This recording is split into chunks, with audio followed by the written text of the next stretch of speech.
All right, today we are going to talk about ring theory.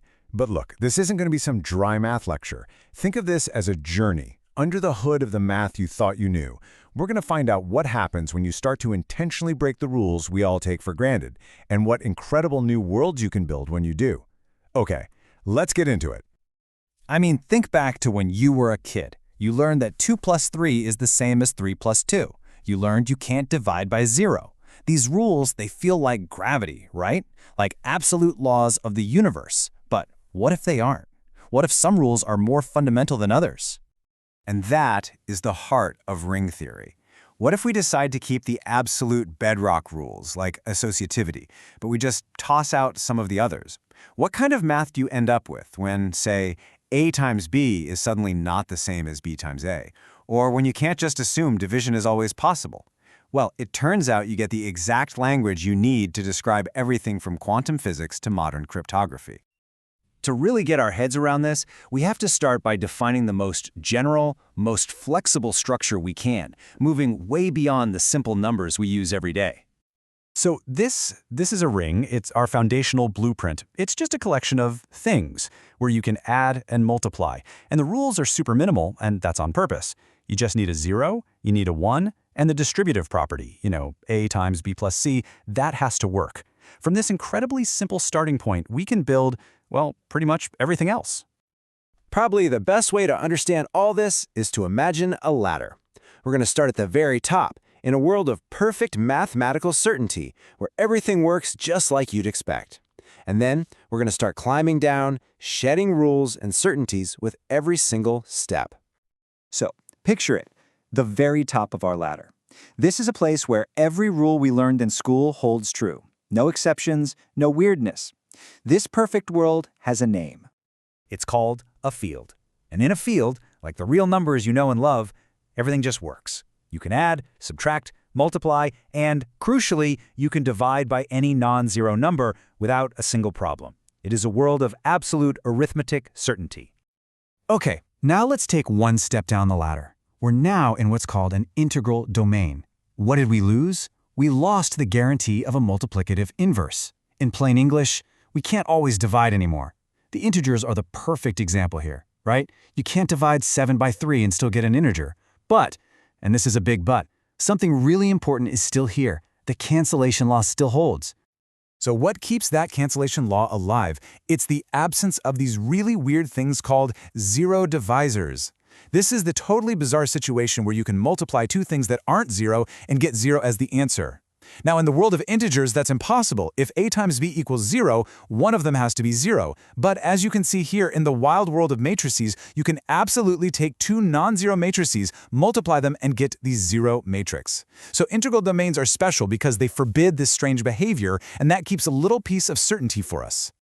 And finally, let's take that last step down to the bottom rung, a general ring. Down here, we've given up a whole lot. Guaranteed division? Gone. The cancellation law? Out the window. We might even lose commutativity, meaning A times B might not equal B times A. And this isn't just some abstract game, this perfectly describes the world of matrices, which are the absolute cornerstone of modern physics and computer graphics. And this quote just nails it, doesn't it? The whole point is that by carefully and deliberately removing layers of certainty, we create these new, more flexible algebraic structures that can actually describe a much wider and much weirder variety of mathematical objects. Okay, so if we're just breaking rules left and right, how do we actually build anything useful? I mean, it sounds like chaos. The answer lies in one of the most powerful and, honestly, beautiful concepts in modern algebra, the ideal. The best way to think of an ideal is as a master construction tool. It's a special little collection of elements inside a ring that acts like a kind of mathematical black hole for multiplication. See, anything from the outside that you multiply by an element inside the ideal gets sucked right back into it. This one unique property is what allows us to define entirely new kinds of arithmetic, effectively letting us build new mathematical universes from the pieces of old ones. You want to see this thing in action? Let's build the complex numbers from scratch. It's amazing. First, we start with a ring of all polynomials. Then, using an ideal, we basically declare a new law of physics for our system. From this moment on, x squared plus 1 equals 0. Period. By building something called a quotient ring, we force this new rule to be true everywhere. All of a sudden, the variable x has no choice but to behave exactly like the imaginary number I. And just like that, using only this abstract machinery, we have constructed the entire field of complex numbers. That, right there, is the mind-blowing creative power of ideals. Now this is way more than just a cool mathematical party trick. This whole machine was developed to solve some of the most profound and longest-standing problems in math, connecting this abstract algebra to the real world of shapes and equations. One of the most beautiful discoveries of the 20th century was this incredibly deep and powerful connection between geometry, the world of shapes, and algebra. And it turns out that rings provide the absolute perfect language for describing those shapes.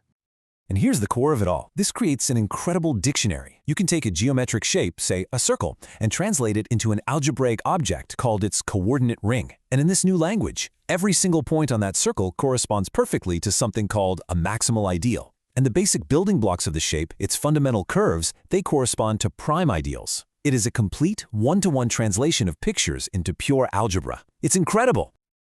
Okay, let's switch gears to another huge application. And it all starts with this number, 5. For literally centuries, this number represented a solid brick wall that mathematicians just could not break through. Now, everybody knows the quadratic formula. Back in the 1500s, mathematicians found similar, though way messier, formulas for equations of degree 3 and 4. But the quintic, the equation of degree 5, it resisted every single attempt. Then, in 1824, Niels Henrik Abel proved that a general formula was actually impossible.